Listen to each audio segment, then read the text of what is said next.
Welcome students once again to the accounting section. So in the previous sessions we have learned to account for by using the daybook and ledger.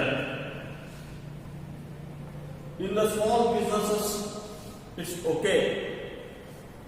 For businesses which have large volume of transactions and which are big, so this method of journalizing and ledger posting does not suit, because volume of transactions will be too many and a single person cannot maintain the accounts, because he has to pass the journal entry, then post it into the ledger, and if required he has to balance. So it is not possible and feasible for a single person to maintain the accounts in case the volume of transactions are more. So in order to make it easy, our account experts innovated a new method of accounting for the business houses with large volume of transactions. So that system of recording the business transactions and accounting for is called as subsidiary books. It is called as what? Subsidiary books.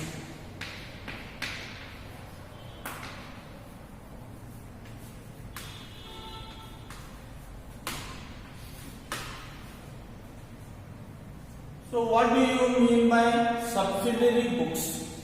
So there you have learned for accounting, seeing the transactions, you will decide which account it belongs to, then decide what to debit and what to credit, then you will journalize that, put in the format of daybook, and then you are posting it to the ledger. Now here such process will not be there.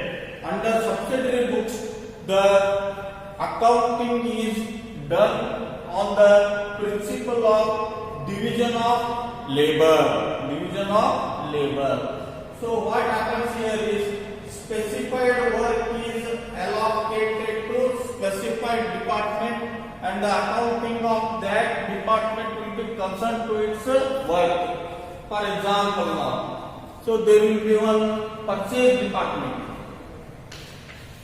Purchase department will maintain what? Purchase book.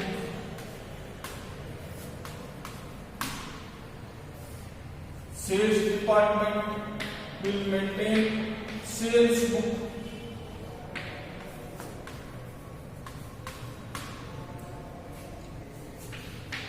Purchase return department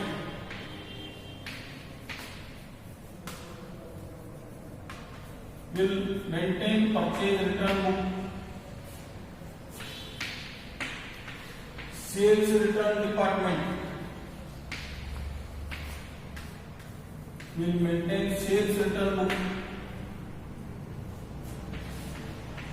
Bills receivable book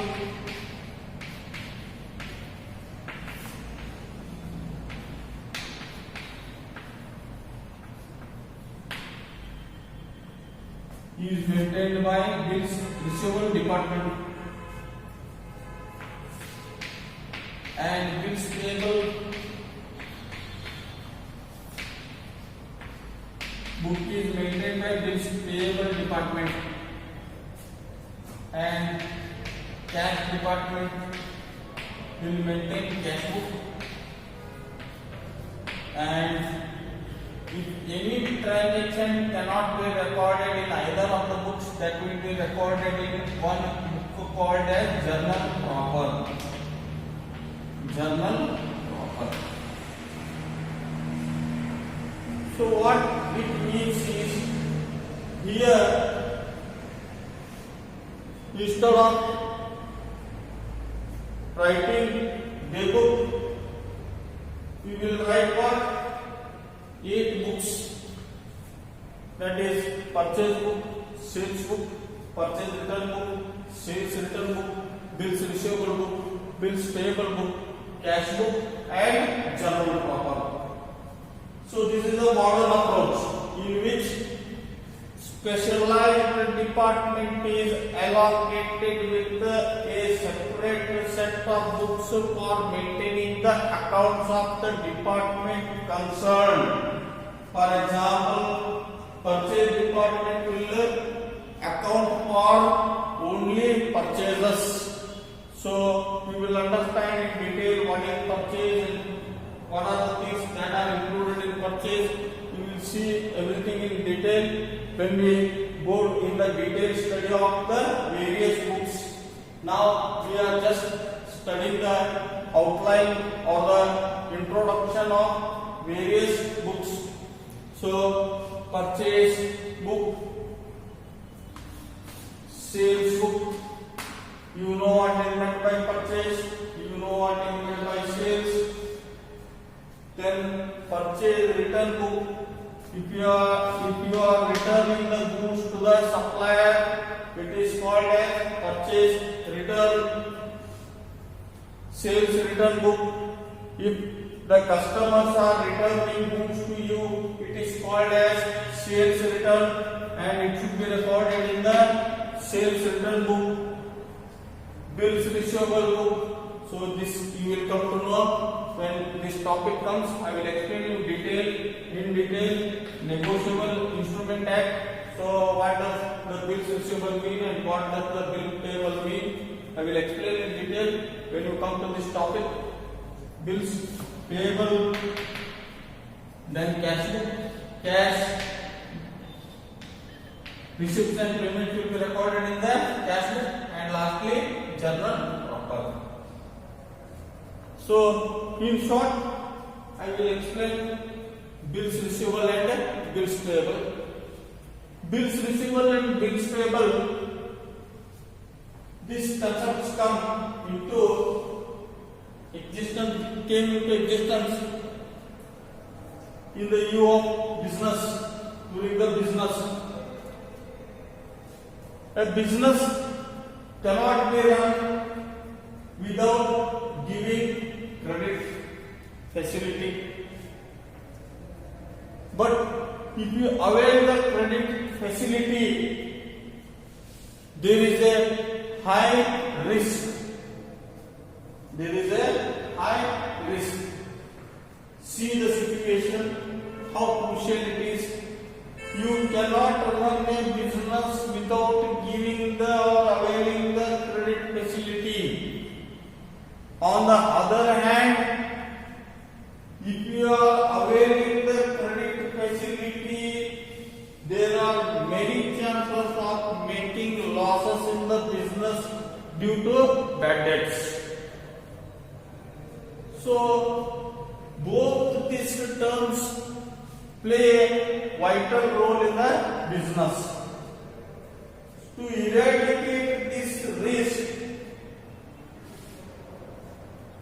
a system was introduced as per the Negotiable Instrument Act 1881, Bill of Exchange.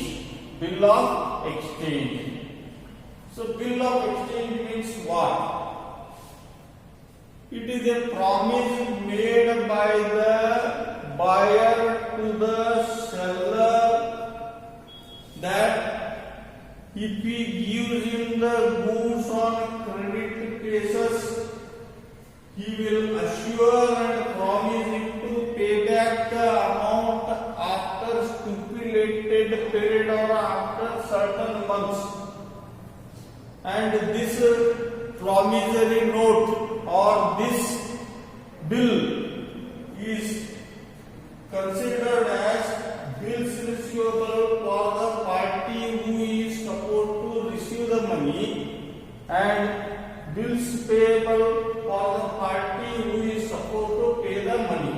For example, now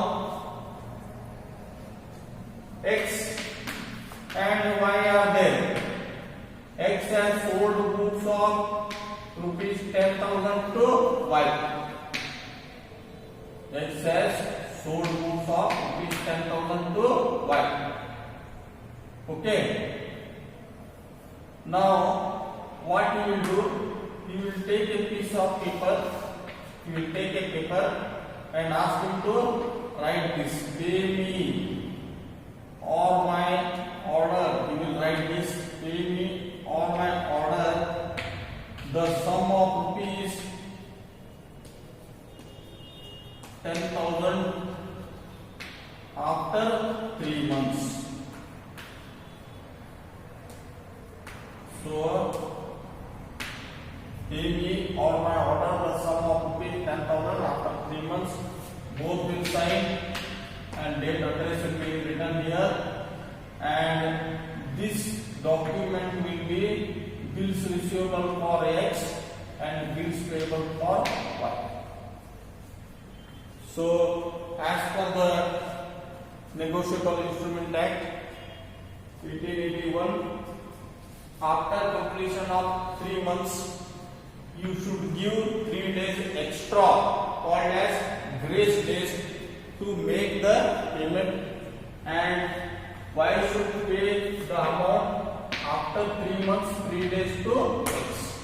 So this is a security for X for this amount receivable, and similarly it is a legal bonding on the part of Y for the payment of rupees 10,000 to X.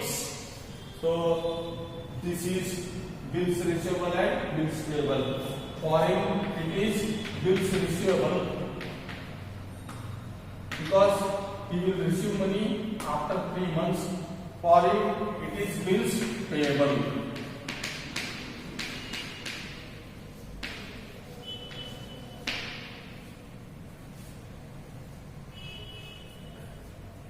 So there are altogether how many books?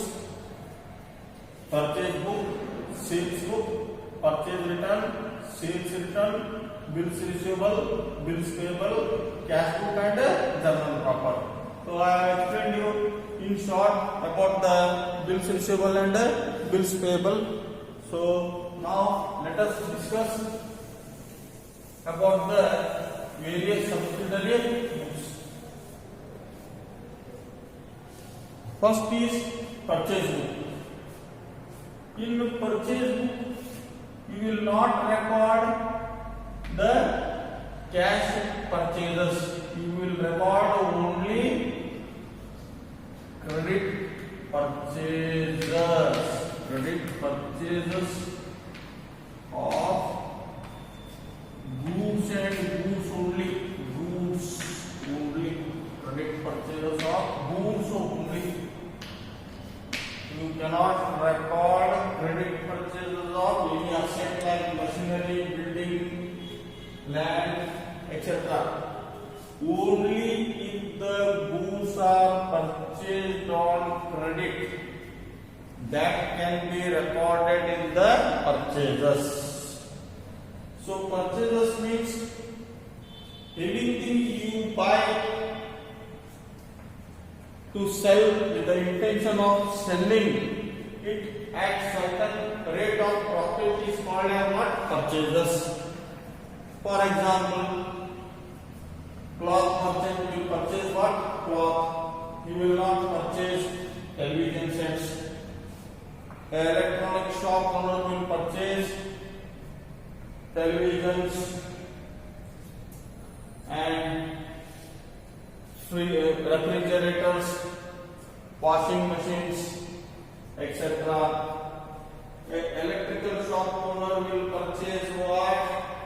Bulbs, wire, switch boxes, etc. A grocery shop owner purchases what? Rice, millets, wheat, jawar, bajra, etc. A kirani shop owner purchases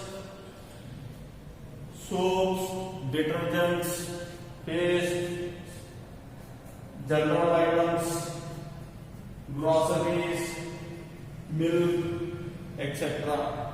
So these are the goods for various businesses. You might have heard the name of crockery shop. The goods for the crockery shop is teacups, glasses, saucers, etc. So these are the purchases, meaning of purchases for various businesses. So here I am highlighting again and again that in the subsidiary books there are 8 subsidiary books, and these subsidiary books were introduced because if the volume of business is less, they can use the old method, that is passing the journal entries and posting it into the ledger and then balancing and preparation of trial balance. But if the volume of business is more, so a single person cannot handle so many transactions and he cannot record each and every transaction into the journal or daybook and then post it into the ledger. So to make it easy, what they have done, they have bifurcated or classified the books on the basis of division of work. So purchase book, sales book, purchase return book, sales return book, bills receivable book, bills payable book, cash book, and journal proper. So these are the separate books. So just see the books once again. I will continue.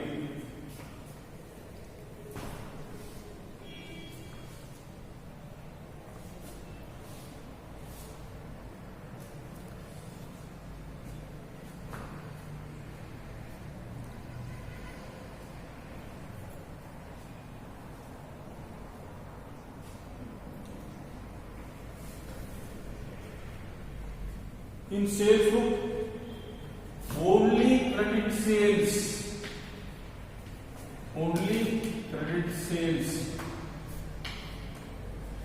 of goods only are recorded.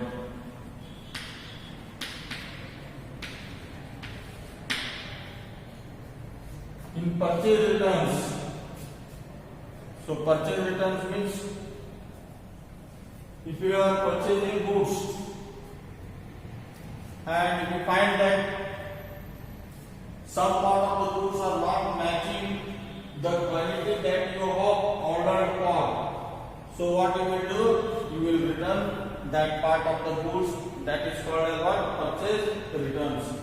Or sometimes it may so happen that you might have ordered the umbrellas in the rainy season, and the supplier has sent you the umbrellas in the winter season. So you cannot sell that umbrellas in the winter season. So what you do, instead of wasting money by keeping it in the separate godown and paying rent for that, you will return that goods because you had ordered that in the rainy season and you are receiving that in the winter season, and in the winter season there is no demand for umbrellas. Or sometimes it may so happen that you might have purchased the goods and some part of the goods might have been in the damaged condition, so you will return the goods which are in the damaged condition. So such transactions are recorded in the purchase return book. If you return goods to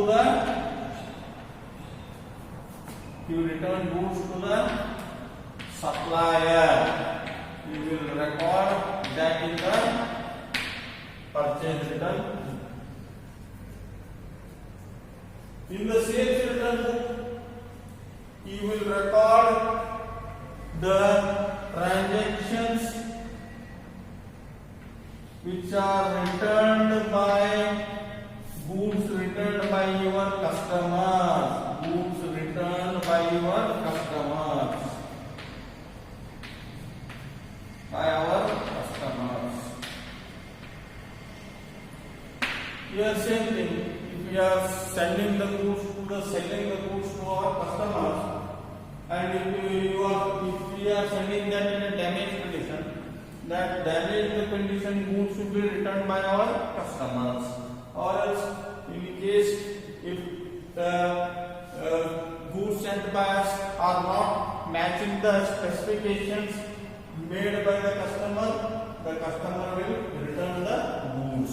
Or else, if you are delaying the supply of goods, the customer may return the goods. Such returns should be recorded in the sales return book. And in the bills receivable, so bills amount should be bills amount along with the date, due date should be recorded in the bills receivable book. So you will receive that bills receivable copy. So you will maintain a file for that. You will number that bills receivable and then bifurcate that according to the due dates and maintain in a separate book called as bills receivable. If you are supposed to pay, if you have accepted any bill, so that is called as what? Bills payable. You should record that in a bills payable book. Bills receivable received and bills payable accepted. And then cash. All the cash transactions, all the cash receipts and cash payments are recorded in a subsidiary book called as cash receipts and cash payments. Cash receipts and cash payments are recorded in cash book. And lastly, journal proper. In journal proper, those transactions which cannot be recorded either in the purchase book, sales book, purchase return, sales return, bills receivable, bills payable, and cash book should be recorded in the journal proper. So, if any transaction cannot be recorded